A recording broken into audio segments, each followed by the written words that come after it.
ఏపీలో ప్రభుత్వం మారిన సెక్రటేరియట్లో వైసీపీ అనుకూల ఉన్నతాధికారుల తీరు ఇప్పటికీ మారలేదు. గతంలో వీరు ఎస్ అంటే ఎస్, నో అంటే నో. కూటమి ప్రభుత్వం రావడంతో పరిస్థితి మారుతుందని అంతా భావించినా పరిస్థితిలో ఏ విధమైన మార్పు రాలేదని కొంతమంది ఉద్యోగులు ఆందోళన చెందుతున్నారు.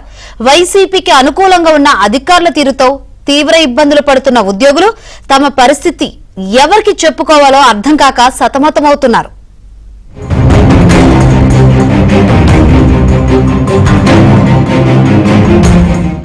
రాష్ట్రంలో అధికార మార్పిడి జరిగింది. ఎన్నడూ లేని విధంగా బంపర్ మెజారిటీతో 93% స్ట్రైకింగ్ రేట్లో కూటమి సర్కార్ కొలువు తీరింది. అధికారంలోకి 2.5 నెలలు కావస్తున్నా ఇంకా ఏపీ సచివాలయంలో వైసీపీ అనుకూల ఉద్యోగుల పెత్తనం కొనసాగుతోంది. ముఖ్యంగా కీలకమైన శాఖలైన Panchayati Raj, health, stamps and excise, mines, transport తో పాటు పలు ఇతర శాఖల్లో వైసీపీ అనుకూల అధికారుల హవా కొనసాగుతోంది. అటు ఐఏఎస్లు సైతం వారు చెప్పిందే వేదవాక్కు అనే విధంగా ముందుకు వెళ్తుండడం ఇప్పుడు కూటమి సర్కారుకు ఇబ్బందిగా మారనుంది.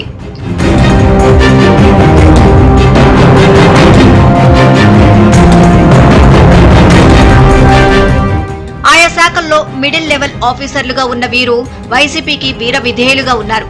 చివరకు వీరంతా సజ్జలా వంటి వారితో టచ్ లో ఉన్నట్లు కూడా వార్తలు వస్తున్నాయి. వీరంతా గడిచిన 5 ఏళ్లలో సచివాలయంలో కీలక పోస్టింగుల్లో వారికి అనుకూలంగా ఉండే ఉద్యోగులను నియమించుకున్నారు. అయితే ఇలాంటి వారిపై కూటమి సర్కార్ దృష్టి పెట్టకపోవడంతో వారు ఇక్కడే ఉండి చక్రం తిప్పుతున్నారు. చివరకు టీడీపీ, జనసేనకు అనుకూలంగా ఉన్నారు అని ముద్రపడ్డ ఉద్యోగులను గడిచిన 5 ఏళ్లుగా ముప్పు తిప్పలు పెట్టిన ఈ అధికారులు ఇప్పుడు కూడా పెత్తనం చేస్తుండడం సచివాలయ వర్గాల్లో చర్చనీయాంశంగా మారింది.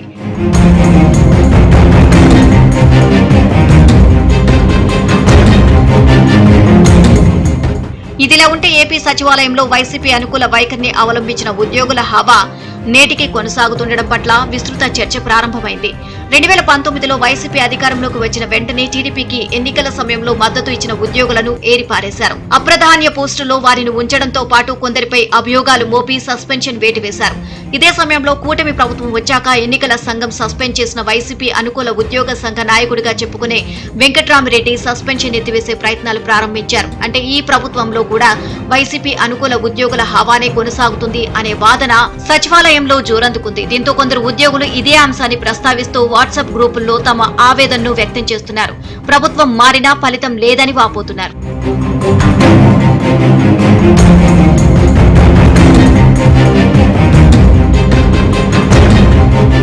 రాష్ట్రంలో పాలన మారినా సచివాలయంలో మాత్రం వైసీపీ అనుకూల అధికారులు, ఉద్యోగుల హవానే కొనసాగుతుంది. దీంతో ఈ విషయాలపై ఎవరికి చెప్పాలో అర్థం కాక గడిచిన 5 ఏళ్లుగా నానా ఇబ్బందులు ఎదుర్కొన్న టీడీపీ, జనసేన సానుభూతి పరులు మౌనంగా ఉండిపోతున్నారు.